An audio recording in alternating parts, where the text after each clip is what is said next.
bagaimana peran HPI dalam meningkatkan kualitas SDM di sektor pariwisata? Oke.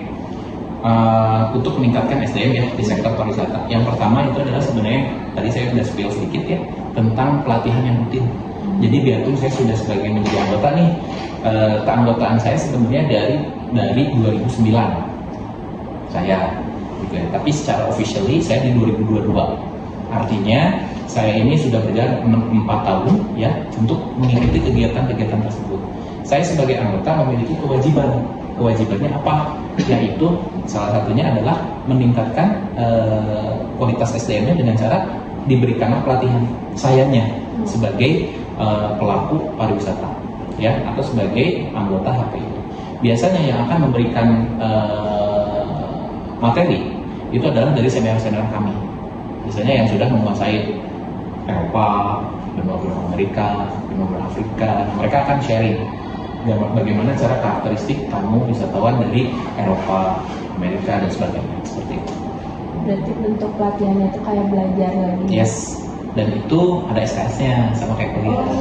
Itu ada. Jadi, nah kenapa si orang-orang HPI ini berbeda dengan guideline dan kenapa didukung oleh pemerintah setempat ya? Kenapa? Jadi setiap pemerintah setempat itu pasti mendukung dengan adanya kegiatan kami, yaitu dengan cara yaitu ketika ada wisatawan masuk, nah mereka udah tidak diragukan lagi. Kalian misalnya masuk nih, kalian sudah tidak diragukan lagi untuk bercerita tentang budget dan seisinya seperti itu ya. Gitu. Sehingga wajib ini hukumnya ya itu 2 bulan sekali itu pasti saya harus mengikuti pelatihan. Dan itu ada SKS-nya betul, ada kredit poinnya. Kalau misalnya dalam 1 tahun saya nggak ikut pelatihan, nah itu bisa dicabut tuh kartu anggota saya. Ketat ya, karena ya itu nanti Pak Rohmat dapat ilmunya dari mana kalau nggak di-upgrade, ya kan? Seperti itu. Oke. Berarti kegiatan khusus yang rutin diadakan di sana tuh pelatihan doang atau ada lagi? Nah, untuk kegiatan lainnya sebenarnya ada rekrutmen. Ya, kita pun juga ada regenerasi. Artinya gini, biasanya yang guide-guide itu yang sudah senior-senior itu berusia rentan di 60 sampai 70 tahunan. Nah, mereka pasti akan mencari satu kandidat. Dan biasanya ada form rekrutmen dan biasanya kita tuh per 2 tahun sekali untuk rekrutmen. Mulai dari bahasa Inggris, ya bahasa asingnya, kemudian bahasa Jerman, bahasa Prancis, dan juga bahasa Jepang. Dan satu lagi ada satu bahasa Mandarin. Karena tergantung Bandung ramenya lagi apa nih. Oh lagi ramai Eropa, ya udah rekrutmen lah Eropa. Bahasanya Jerman, Belanda pasti. Gitu. Yang agak sulit itu adalah bahasa Rusia. Sulit, susah. Di Bali aja kehitung jari lah, paling ada berapa orang gitu. Hitung jari lah, gitu ya. Kurang lebih 10-an gitu. Karena Rusia itu memang paling susah dipelajari, tulisannya pun beda dengan kita. Iya kan? Seperti itu. Tapi kalau pelatihan gitu, dia biasanya dipungut biaya gitu nggak Pak? Oh jelas. Oh untuk pelatihan ya. Nah untuk pelatihan kita itu ada semacam kayak iuran anggota. Ya, jadi setiap anggota HPI ini wajib membayarkan iuran. Iurannya itu nggak besar kok.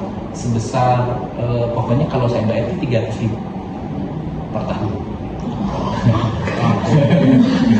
Per tahun. Itu per tahun 300.000 ya sebagai keanggotaan HPI gitu ya. Jadi itu tuh udah termasuk ya. Kalau Nanda tadi bertanya tentang Pak ini bayar lagi nggak untuk pelatihannya apa? Itu sudah nggak. Karena kita pun juga dibantu sponsorship dan kadang dibantu juga dana dari pemerintah setempat. Misalnya dari Dinas Pariwisata Kota Bandung nih, kita ngadain pelatihan di Hotel Tuntrum misalnya ya, atau hotel yang baru tuh Hotel Koko, ya udah mereka yang akan menanggung semua biayanya. Kita tinggal gimana tuh, kita datang aja. Saya menanggung kayak apa yang membayarkan itu semua itu dari pemerintah. Atau enggak biasanya subsidi dari pemerintah 70%, 30%-nya dibebankan kepada anggota. Jadi seharusnya anggota itu dari 1 juta itu hanya bayar 300.000. 700.000-nya sudah dibebankan ke pemerintah. Seperti itu. Ngomongin soal rekrutmen yang tadi itu, rekrutmennya itu terbuka untuk umum atau gimana? Ya, baik untuk rekrutmen kita terbuka untuk umum dan ada kriteria atau persyaratan tertentu. Yang pertama persyaratannya itu harus dia WNI, satu itu. Yang kedua itu adalah dia itu tergantung, kalau misalnya rekrutmen, yang sering rekrutmen itu adalah DPC. Nah, DPC ini Dewan Perwakilan Cabang. Ada juga DPD, Dewan Perwakilan Daerah. Kalau daerah berarti provinsi. Kalau DPC cabang itu berarti kota. Nah, biasanya yang suka rekrutmen itu adalah DPC kota Bandung. Misalnya Zara ya namanya. Nah, saya tahu wacana apa gitu. Ya, misalnya Zara ini adalah orang Kabupaten Bandung, misalnya daerah TLU itu kan Kabupaten Bandung ya. Pengen masuk anggota HPI Kota Bandung, bisa pakai surat domisili, gitu, bisa sebenarnya. Itu jadi nggak wajib. Kalau dulu sih wajib punya KTP Bandung ya, tapi kalau sekarang sih bisa. Gitu. Asal WNI. Ya, asal WNI dan persyaratannya harus di atas 21 tahun, 17 tahun. Udah kan? Berarti fresh graduate juga bisa. Asalkan udah 17 tahun. Udah. Udah punya KTP? Ya itu tadi, asal punya KTP, WNI, dan juga istilahnya belum berpengalaman pun nggak jadi masalah. Karena apa? Dilatih, gitu. Ya, dan dilatihnya itu biasanya nggak 1 hari, 7 hari, termasuk praktek. Sebenarnya kalau Nada ya dulu, Nada itu pernah uji kompetensi kan? Nah itu kayak gitu. Cuman kita dilatih dulu dari basic banget.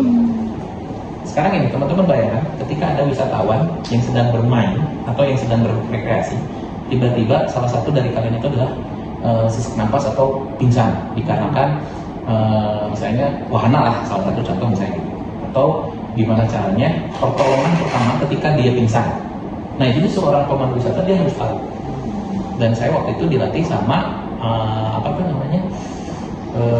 Dinas apa saya lupa, kebakaran tuh dinas kebakaran tuh apa namanya, rescue dan apa ya, Basarnas. Tahu ya? Nah, Basarnas itu saya dilatih sama Basarnas. Pak, gini aja cara untuk menghidupkan orang, bahasanya gitu ya, cara untuk orang itu bisa ini lagi, sadar lagi, yaitu ada caranya dan itu dipraktekkan gitu. Makanya pelatihannya nggak bisa 1 hari, 7 hari itu udah singkat banget sebenarnya, gitu ya. Jadi itu benar-benar memang kayak, jadi 1 hari itu bisa pokoknya dari jam 7 sampai jam 6 sore, sudah kayak gitu. Teori, praktek. Dan itu biayanya memang kalau untuk di awal memang besar biayanya, itu 3-4 jutaan, 3-4 jutaan untuk masuk ke anggotaan. Tapi 3-4 jutaan itu sudah termasuk ya kita pelatihan di hotel. Ya udah, konsumsi dari sana. Cuman nggak nginep aja. Jadi snack, konsumsi, peralatan-peralatan itu semua sudah disiapkan. Gitu sih. Jadi untuk rekrutmen memang nggak sembarangan ya, pasti